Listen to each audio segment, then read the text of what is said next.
शमी के पत्ते को चाहे 21 हो, 11 हो, 51 हो, उसको शहद में डुबोकर शंकर भगवान के शिवलिंग पर उसको श्रृंगार करो। केवल चढ़ाना नहीं है, जब शहद में डूब जाएगा तो शिव का श्रृंगार करो। क्या होगा इससे? तो लिंग पुराण कहती है, नर्मदा पुराण कहती है, शंकर का जब हम शमी के पत्ते को शहद में डुबोकर श्रृंगार करते हैं, शंकर कहते हैं इसने मेरा श्रावण महीने में श्रृंगार करा है, तो क्यों ना मैं भी इसका धन का श्रृंगार कर इसको कर से मुक्त कर दूं, तब कर जाचू। तब कर सारी दुनिया की ठोकर खा लो, सारी दुनिया के हाथ जोड़ लो, सारी दुनिया से निवेदन कर लो, और उसके बाद भी तुम्हारी दुख की घड़ी समाप्त नहीं हो, तब प्रयास करना। तुम्हारे घर में कोई गमला हो, कोई पौधा लगा हो, जो भी पौधा लगा, हम ये नहीं कहेंगे कि वो गुलाब का है कि गेंदा का है कि शमी का है कि बेलपत्री का है, जो पौधा तुम्हारे घर में लगा, जो पौधा, एक प्रयास करना। अभी सावन चालू हुआ है, अगर तुम्हें लगता है कि मेरी दुख का समय समाप्त नहीं हो रहा, मेरी दुख की घड़ी समाप्त नहीं हो रही, तो घर में रहने वाले जितने लोग आस्था चैनल पर कथा सुन रहे हैं, जितने फेसबुक यूट्यूब पर कथा सुन रहे हैं, और जितने पुष्कर राज की इस पावन धरा पर बैठकर कथा सुन रहे हैं, उनसे निवेदन करेंगे, श्रावण 2 सावन अब की बार हैं, एक अधिक मास का भी पड़ेगा और एक श्रावण ये पड़ेगा। ये जब 2 श्रावण पड़ते हैं तो इसमें हरि और हर का मिलन होता है, हरि और हर का मिलन, क्योंकि अधिक मास जो है वो भगवान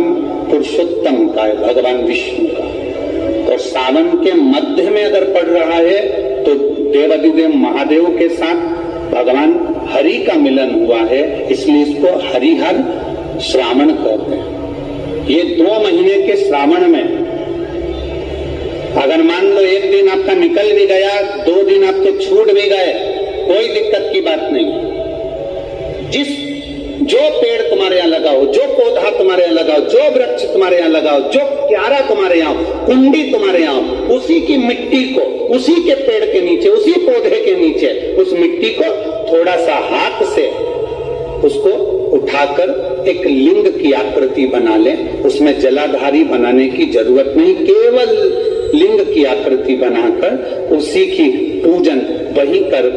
पानी चढ़ाकर 15 से 20 मिनट बाद अपना काम करने के बाद उसी को उसी मिट्टी में विसर्जन कर दें, अपनी कामना कर देवाधिदेव महादेव 2 महीने के बाद क्या देगा ये वही जान सकता है। वो क्या प्रदान करेगा ये उसके ऊपर। देख लिया हमने, बहुत प्रयास कर देख लिया, सारी दुनिया का हमने प्रयोग कर देख लिया। इनसे भी पूछा, उन्होंने कहा वाशरूम इधर बना दो, वास्तु शास्त्री ने कहा ये बना दो, ज्योतिषाचार्य ने कहा ये बना दो, उन्होंने कहा ये बना दो, उन्होंने कहा वो बना दो। हमने दुनिया का काम कर देख लिया, हाथों की अंगूठियां बदल कर देख ली, नग आभूषण बदल कर देख लिए, सोने की दिशा बदल कर देख ली, सीढ़ियों की दिशा बदल कर देख ली। अब जब सारी दिशा बदल कर देख ली, सारा काम कर देख लिया, उसके बाद भी अगर हमारी ग्रह दशा नहीं सुधरे, हमने सबके शमी के घर के मंदिर में जो शिव है, तुम्हारे घर के मंदिर में जो शिवलिंग है, तुम्हारे घर के मंदिर में जो शिवलिंग विराजमान है, वो भी कल्याण करने वाला होता है। और तुम्हारे दिल में, तुम्हारे हृदय में जो भगवान शंकर विराजमान है, वो भी कल्याण करने वाला है। और कितनी बड़ी बात शिव महापुराण में लिखी है कि जिस घर के अंदर शिवलिंग नहीं हो, जिस घर के अंदर अगर छोटा सा भी शिवलिंग नहीं है, तो उस घर का पानी पीने का भी यहाँ पर वर्णन नहीं किया गया कि आप उस घर का पानी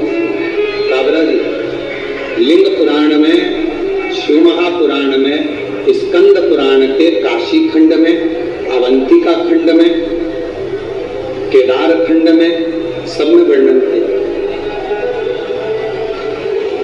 कि घर के अंदर यदि एक छोटा सा भी शिवलिंग है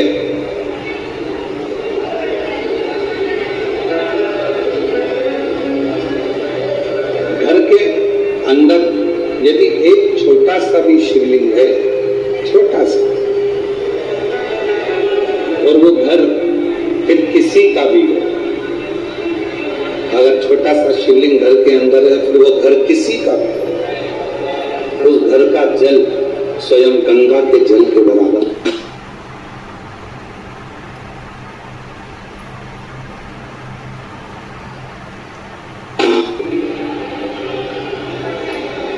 यदि घर के अंदर शिवलिंग विराजमान है, छोटा सा भी अगर शिवलिंग,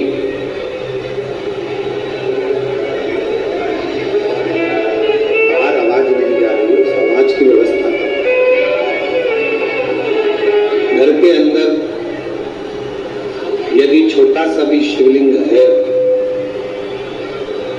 और वो शिवलिंग आपके घर के अंदर है और आप अगर पूजन कर रहे हैं तो ठीक, पूजन नहीं कर रहे हैं तो ठीक, और घर के अंदर वो शिवलिंग अगर रखा भी है तो कहते हैं उस शिवलिंग के सामने से केवल प्रणाम कर कर, नमन कर कर यदि आप निकल कर चले जाते हो तो भी जिंदगी में कहीं अड़चन नहीं आती और काम सफल होता चला जाता, कार्य सफल होता चले जाता। और शंभु शरणे